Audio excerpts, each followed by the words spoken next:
നിന്റെ അച്ഛനെ കൊണ്ടുപോകുന്നുണ്ടോ ബാംഗ്ലൂരേക്ക്? ബസ്സിൽ കിട്ടിയ പണി ബാംഗ്ലൂർ? ആ, കമ്പ്യൂട്ടർ എഞ്ചിനീയർ. അല്ല, ഞാൻ ശരിക്കും പറഞ്ഞാടാ, ബാംഗ്ലൂർ നിറച്ച് എഞ്ചിനീയർമാരല്ലേ. ബസ്സിലാണ് കിടക്കേണ്ട പണി ബാംഗ്ലൂർ. വയസ്സന്മാരെ എത്ര എഞ്ചിനീയർമാരുണ്ട് നാട്ടിൽ.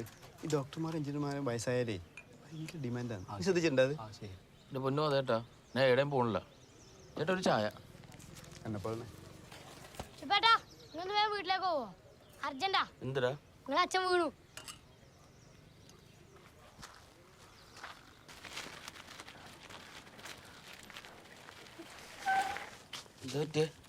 അലക്കുന്നിടത്ത് വീണതാണ്. ഒന്നിൽ ഒറ്റക്ക് ജീവിക്കുന്ന മോനെ കല്യാണം കഴിപ്പിച്ച് കൊടുത്തൂടെ?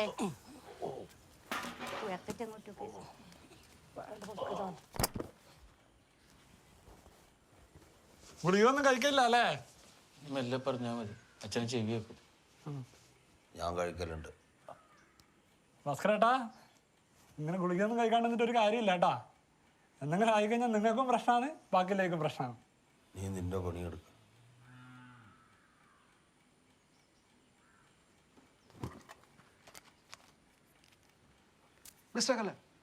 ഏയ് എന്തിന്?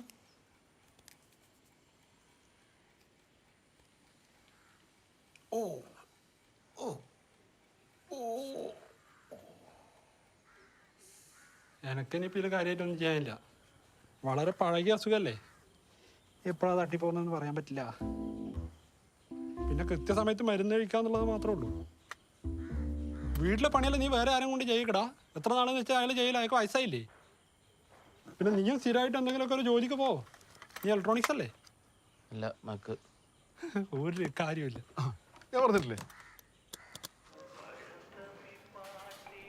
ചേട്ടാ ഒരു ഹോംലെസ്സിന് വേണമല്ലോ.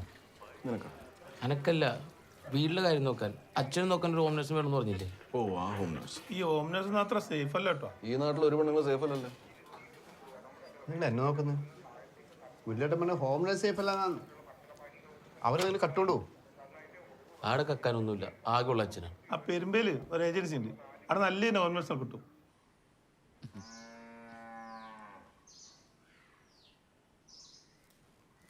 ഇങ്ങനെ ഒരു ആഗ്രഹം ഉണ്ടായിരുന്നെങ്കിൽ എന്നോടൊരു വാക്ക് പറഞ്ഞുകൂടെ നമുക്ക്?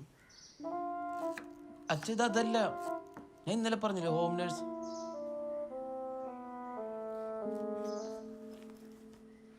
क्या बनाओ साहब खाने में? എന്താ കഴിക്കാൻ വേണ്ടെന്ന്?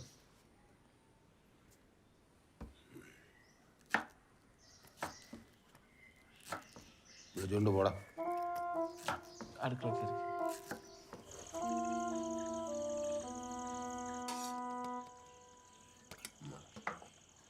കൊള്ളാലോ, അച്ഛനുണ്ടാക്കുന്ന അതേപോലെ ഉണ്ട്. ഞാൻ എന്നെ ഉണ്ടാക്കിയത്. सर जी बड़े साहब कुछ काम नहीं करने देते मुझे. खाना भी पूरा उन्होंने ही बना दी. പൊതുവാളാണോ ഇവര്? എൻ്റെ ഭാസ്കര പൊതുവാള് എന്ത് നായരും എന്ത് പൊതുവാള്. ഹരിയാനയിലെ ഉന്നത കുലജാത ഒരു പെൺകിടാവാണത്. ഇവിടുത്തെ പൊതുവാളെ കാട്ടി മേലാണ് അവിടുത്തെ ഉന്നത കുലജാത അല്ലേ? എത്ര മാസമായിട്ടറിയാം? ഇന്ന് ഏജൻസി പോയപ്പോ. നീ അത്രക്കാരനല്ലാന്നറിയാം. എന്ത്? ഗർഭിണിയാണ്, ഛർദിയോട് ഛർദി. കൺഗ്രാജുലേഷൻസ്. അല്ല ഇപ്പം എന്ത് ചെയ്യും? यहाँ पर कुछ काम नहीं है तो फिर मैं चली जाती हूँ. ठीक है? ठीक है अല്ല VK ഭാസ്കര പൊതുവാൾ. വേണമെങ്കിൽ ഭാസ്കരേട്ടാന്ന് വിളിച്ചോ. പോയിക്കോ. ठीक है. ശരി എന്ന് പറഞ്ഞു. ശരി പോയതാ.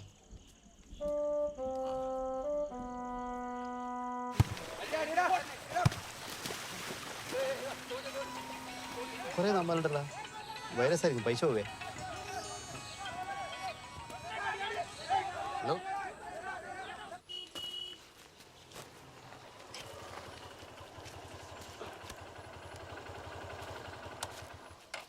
നിന്നോട് ഈ സാധനത്തിന്മേൽ കയറാൻ പാടില്ല എന്ന് പറഞ്ഞിട്ടില്ലേ? അച്ഛനോട് ദിവസം മരുന്ന് കഴിക്കാൻ പറയില്ലേ? കഴിക്കില്ലല്ലോ. ഒന്ന് നിന്നേ അച്ഛാ, ഞാൻ പറഞ്ഞു ശരിക്കൊന്ന് കേൾക്കണം.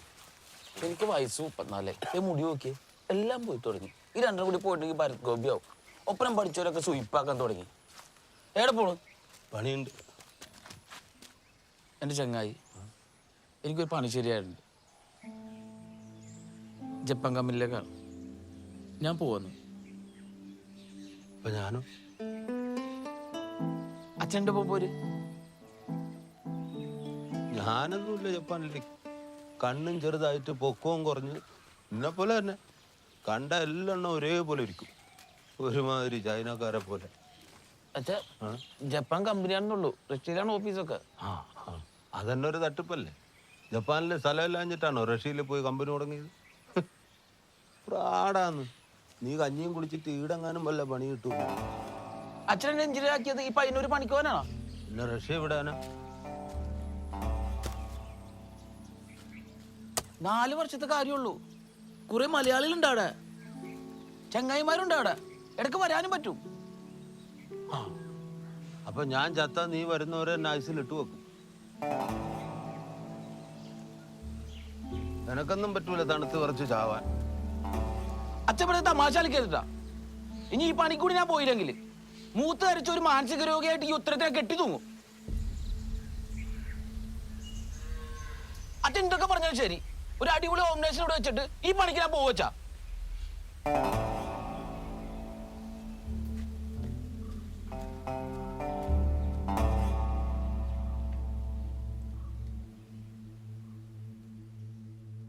ഞാൻ വീണ്ടും പറയുന്നത് ഹോംനെസ് അത്ര സേഫ് അല്ല. ഞാൻ പറയുന്നത് നമ്മളെ സീതേട്ടൻ്റെ അമ്മേനെ നോക്കുന്ന ഒരു പെണ്ണുങ്ങൾ നിന്നില്ലേ, കാർത്തികന്, അവരെ വിളിച്ചോ? ഏയ് അവർ വേണ്ട, പ്രായമായില്ലേ.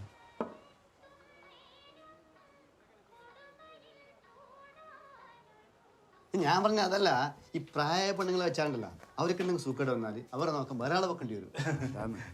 ഭാസ്കരനെ നോക്കാൻ വേണ്ടിട്ട് കാർത്തേനേച്ചി നോക്കാൻ വേറൊരു ഹോം നഴ്സ്, 3 ആളും കൂടി ആ വീട്ടിൽ നല്ല രസമായിരിക്കും അല്ലേ? വേറെ എന്തിന്? കാർത്തികനേച്ചി ഹോം നേഴ്സ് ആണല്ലോ, അവർക്ക് എന്തെങ്കിലും പറ്റിയ അവർ തന്നെ അവരെ നോക്കിക്കോളില്ലേ.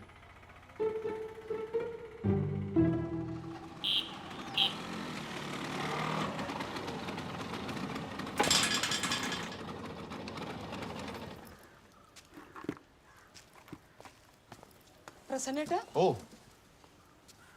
ഒരാൾക്ക് ഇത്രയും വലിയ വീടാ? ആള് കുറെ ഉണ്ടായിനി, കുറെ ചത്തുപോയി, കുറെ പുറത്തു പോയി. എന്നാലും എന്തെന്നാലും ആള് കൂടുമ്പോ വീണ്ടും സൈസ് കൂട്ടാം, ആള് കുറയുമ്പോ വീണ്ടും സൈസ് കുറക്കാൻ പറ്റുമോ? ഇല്ലല്ലോ.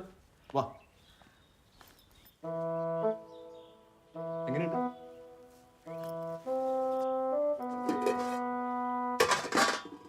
ഒന്നുമില്ലേടാ. കാർത്തികനേച്ചി എന്തെങ്കിലും ഉണ്ടാക്കാനുള്ളത് നിങ്ങളെ വെച്ചേക്കുന്നത്? ഒന്നുമില്ലാണ്ട് ഞാൻ എന്തുണ്ടാക്കാൻ? മിക്സിന്റെ ഇടാ, ഗ്രൈൻഡർ ഉണ്ടാ? ആ, അതാ രസം. മാമിന് ഒന്നും പറ്റൂലെന്ന്, എല്ലാം കൈകൊണ്ട് തന്നെ ചെയ്യണം. ടി വി ഇല്ലേടാ? നല്ലോണം ടി വി കാണാൻ മുട്ടുമ്പോ എന്റെ വീട്ടിലേക്ക് വാ, ടി വി കാണാൻ. സീരിയൽ കാണാൻ എന്തായാലും നിങ്ങളുടെ കയ്യിൽ മൊബൈൽ ഉണ്ടല്ലോ. എന്താ പറയാ, ജീവി ചെലവാകുമല്ല. പിന്നെ കുറച്ച് കഴിഞ്ഞ് നിങ്ങൾക്ക് എന്തെങ്കിലും അസുഖം വന്നാൽ നിങ്ങൾ തന്നെ നിങ്ങളെ നോക്കേണ്ടി വരും. പക്ഷെ ഞാൻ മാമനെ നോക്കാനുള്ള ശമ്പളം മാത്രമേ തരൂ. എന്നാ നിങ്ങൾ മിണ്ടിയും പറഞ്ഞേക്ക് ഇരിക്കുക, ഞാൻ അവരെ പോയി കൂട്ടിയിട്ട് വരാം.